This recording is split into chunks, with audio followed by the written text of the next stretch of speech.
Hello दोस्तों, welcome back. आज मैं एक्सप्लेन करने वाली हूँ the hunting of hill house episode 6। अब तक हमने देखा कि नेल जो कि सबसे छोटी सिस्टर है उसकी डेथ हो जाती है और एपिसोड 6 में उसके फ्यूनरल का टाइम दिखाया गया है। बाकी के 5 एपिसोड का लिंक मैं डिस्क्रिप्शन में डाल रही हूँ, तो आप वहाँ से जाकर देख सकते हैं। अगर आपको वीडियो अच्छी लग रही है तो चैनल को सब्सक्राइब कीजिए और वीडियो को लाइक कीजिए। तो चलिए आगे बढ़ते हैं। हम देखते हैं कि नेल कॉफिन में लेटी हुई है। शर्लिन कहती है ऐसा लग रहा है जैसे ये लेटी हुई है। थियो कहती है नहीं, ये सब झूठ है, वो मरी हुई ही लग रही है। पता नहीं लोग ऐसा क्यों कहते हैं। शर्लिन कहती है तुम्हें थोड़ा कम पीना चाहिए, तुम सुबह से पी रही हो। शर्लिन कहती है नेल हमेशा सबको एक साथ लाने की कोशिश करती थी, हम सबको, डैड को भी। थियो कहती है उसे ऐसा करने की जरूरत नहीं थी, काश वो समझ पाती। अब स्टीव और ल्यूक भी यहाँ आते हैं। शर्लिन कहती है ल्यूक काफी अच्छा दिख रहा है। स्टीव कहता है हाँ, उसने काफी टाइम से ड्रग्स नहीं लिया है। ल्यूक नेल की बॉडी को देखने के लिए डरता है। वो कहता है मुझसे नहीं होगा, मैं नहीं देख सकता। स्टीव उसे समझाता है कि हम सब तुम्हारे साथ हैं, कोई बात नहीं। स्टीव और ल्यूक साथ में नेल की बॉडी को देखते हैं। स्टीव बहुत ज़्यादा इमोशनल हो जाता है, वो खुद को संभाल नहीं पाता। शर्लिन कहती है मुझे पता है, ये बहुत अजीब है। यहाँ स्टीव को उसकी मॉम दिखती है, वो इग्नोर करता है पर वो फिर से उसके और पास आ जाती है। स्टीव खुद से कहता है अपने आप को संभालो और वहाँ से बाहर आ जाता है। थियो कहती है मुझे पूरी बात बताओ। शर्लिन कहती है उसकी गर्दन टूटी हुई थी फांसी लगाने की वजह से। स्टीव कहता है वो मॉम की तरह बीमार थी, वो हवेली गई और उसने अपनी जान ले ली। अब यहाँ ह्यूग भी आ जाता है। ह्यूग को सब बच्चे पहले की तरह छोटे दिखते हैं क्योंकि ये बहुत वक्त बाद इनसे मिल रहा था। दरअसल जब छोटे थे तभी मिले थे। वो समझ नहीं पा रहा था कि क्या कहे, क्योंकि बहुत दिनों बाद मिलने की खुशी और नेल के ना होने का दुख था। जब ह्यूग नेल की बॉडी देखता है तो उसे नेल भी बच्ची ही दिखती है। वो कहता है शर्लिन तुमने बहुत अच्छा काम किया है। जनरली लोग जब मेकअप करते हैं तो बहुत ज़्यादा कर देते हैं, पर तुमने बहुत ही अच्छा काम किया है। फिर वो पूछता है कि वॉशरूम कहाँ है। उसे शर्लिन वॉशरूम का रास्ता बताती है। अब पास्ट में दिखाया जाता है जब एक रात तेज तूफान की वजह से उनके घर का झूमर टूटकर गिर जाता है और सब यहाँ नीचे आ जाते हैं तेज आवाज की वजह से। ओलिविया थियो और शर्लिन को हॉट चॉकलेट बनाने के लिए किचन में भेजती है। तभी लाइट चली जाती है और सब डर जाते हैं। नेल को टूटी गर्दन वाली लेडी दिखती है, वो डर जाती है। ओलिविया कहती है कोई बात नहीं, कभी कभी मुझे भी यहाँ लोग दिखते हैं पर वो हमें कुछ नहीं करेंगे।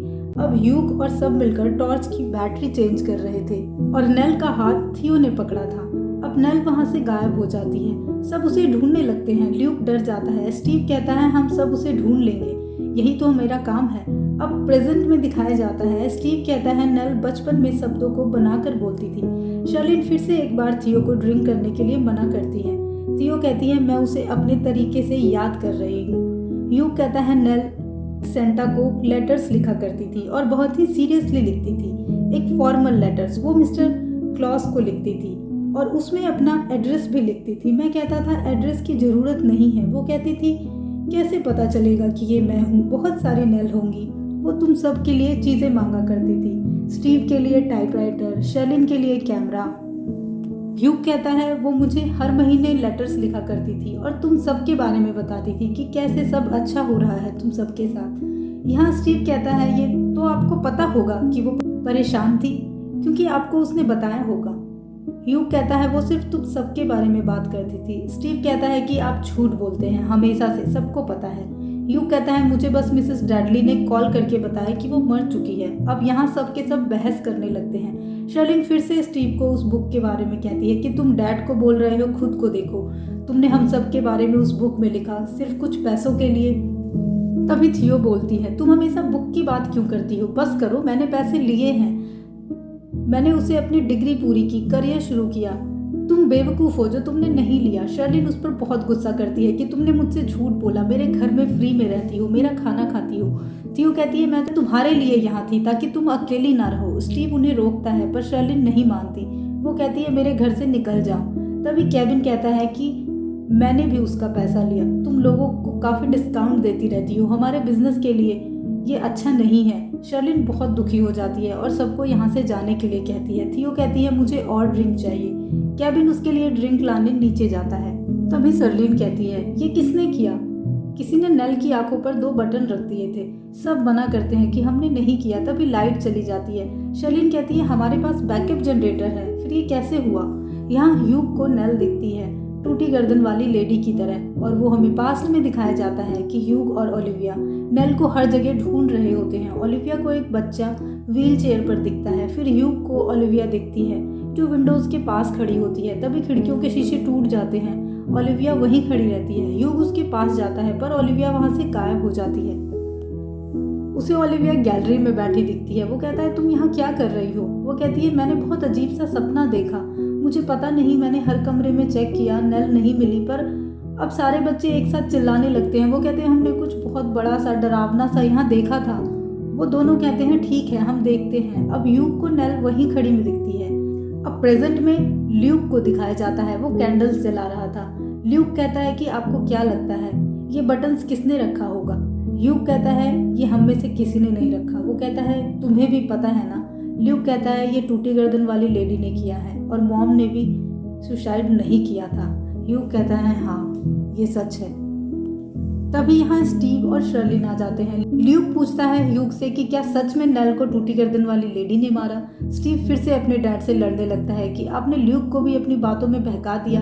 डैड आप चाहते क्या है। ह्यूग कहता है तुम कुछ नहीं समझते, नल को उस टूटी गर्दन वाली लेडी ने ही मारा है और मॉम पागल नहीं थी।